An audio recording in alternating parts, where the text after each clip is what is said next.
Bueno, veremos lo que son las transformaciones isotérmicas en los gases ideales, donde lo que nos importa a nosotros es manteniendo constante la temperatura.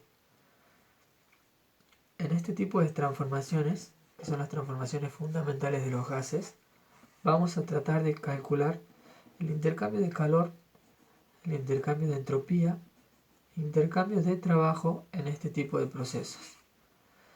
Como es una isoterma, estamos hablando de que la temperatura se mantiene constante. Voy a hacer con para que se vea mejor. Temperatura se mantiene constante. Bueno, no escribe.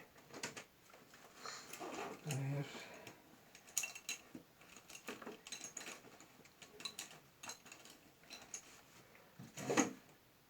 Aparte de que la temperatura se mantenga constante, estos están relacionados con la siguiente ecuación, que es de Boylet-Marliott, que me dice que la presión 1 por el volumen 1 es igual a una constante y es igual a la presión 2 por el volumen 2.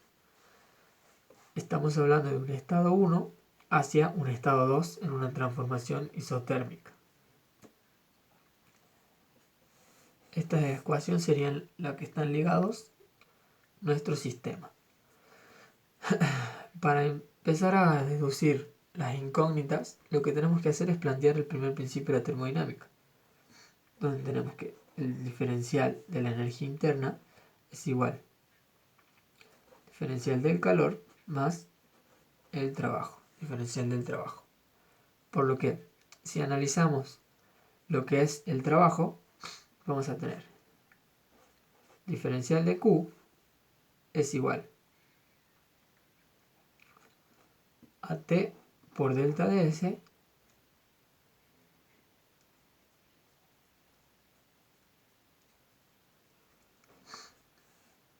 podríamos plantear esa ecuación, bien despejarlo de acá al calor, perdón. Delta de Q va a ser el trabajo de la energía interna menos el diferencial del trabajo. En este caso, como estamos hablando de temperatura constante, recordemos que el trabajo, el diferencial del trabajo es menos P por delta de B. Y delta de U para un gas ideal es CB por delta de T. Entonces, aplicando estos conceptos, CB por delta de T menos P por delta de B es igual a intercambio de calor.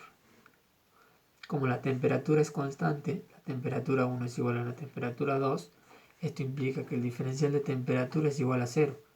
Por lo tanto, este término se me anularía,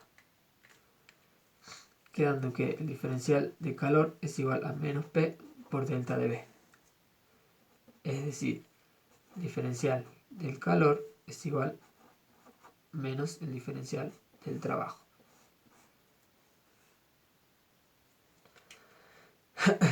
Es el signo menos debido a que el trabajo que realiza lo va a realizar el sistema y el calor se entregará al sistema. Por lo tanto, es el cambio de signo. Es según la convección que queramos. Tenemos eso. Bueno, haciéndolo en forma integrando, tendríamos que el calor de un proceso que pasa de una etapa 1 a una etapa 2 es igual a menos el trabajo que pasa de esas etapas. Hasta ahí no dedujimos más nada más que eso. Por lo tanto, si lo seguimos trabajando, el calor de 1 a 2 es igual al trabajo, pero el trabajo es P por delta de B, entonces va a ser P por el volumen 2 menos el volumen 1. Y este sí sería el trabajo, el calor, que ya lo podríamos calcular con los valores o datos que podamos obtener. Ahora, en el caso de que sea un gas ideal, el trabajo de expansión desde 1 a 2 estará dado por la siguiente ecuación.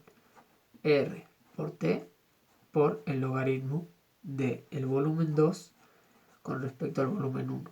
O también R por T por el logaritmo de la presión 2 sobre la presión 1.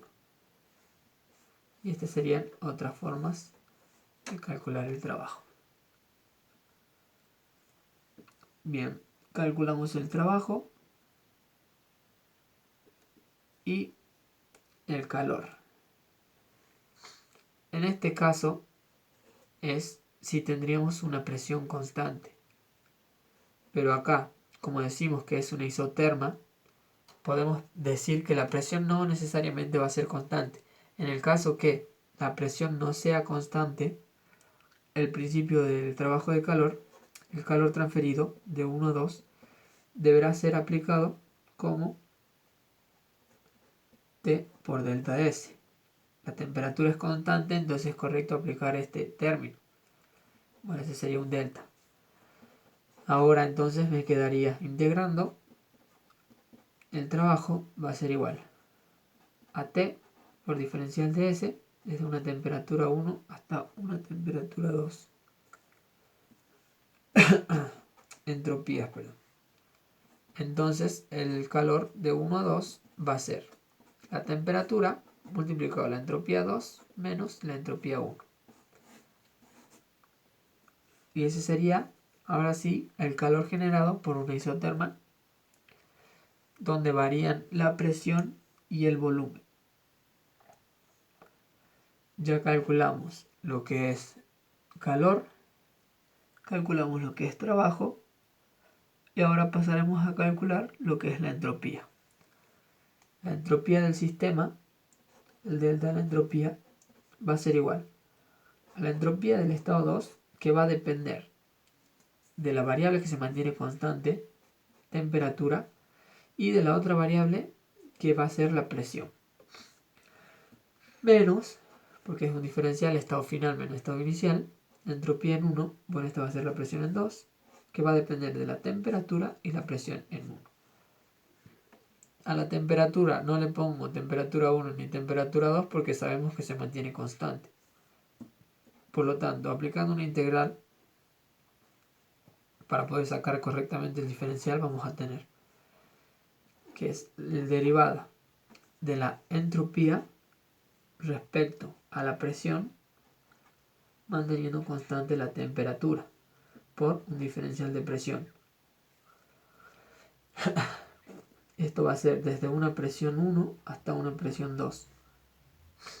Yo lo podría terminar ahí, pero para terminar de completar la ecuación, podríamos más la derivada de la entropía respecto a la otra variable que va a ser la temperatura, manteniendo constante la temperatura. Esto sería otra integral por diferencial de temperatura desde una temperatura 1 hasta una temperatura 2. De cualquier forma, esta derivada, manteniendo constante una de las dos, va a dar 0. Y si no recuerdan esa propiedad, pueden resolviendo la integral, se van a dar cuenta que la temperatura 2 es igual a la 1. Por diferencia de temperatura, también ese término se anulará. Por lo que esto vale 0.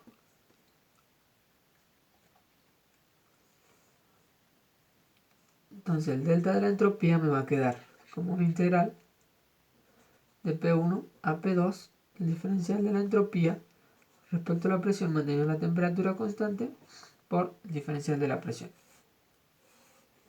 Si bien acá nos queda una integral, habría que aplicar el desarrollo de las transformadas de Legendre o de las ecuaciones de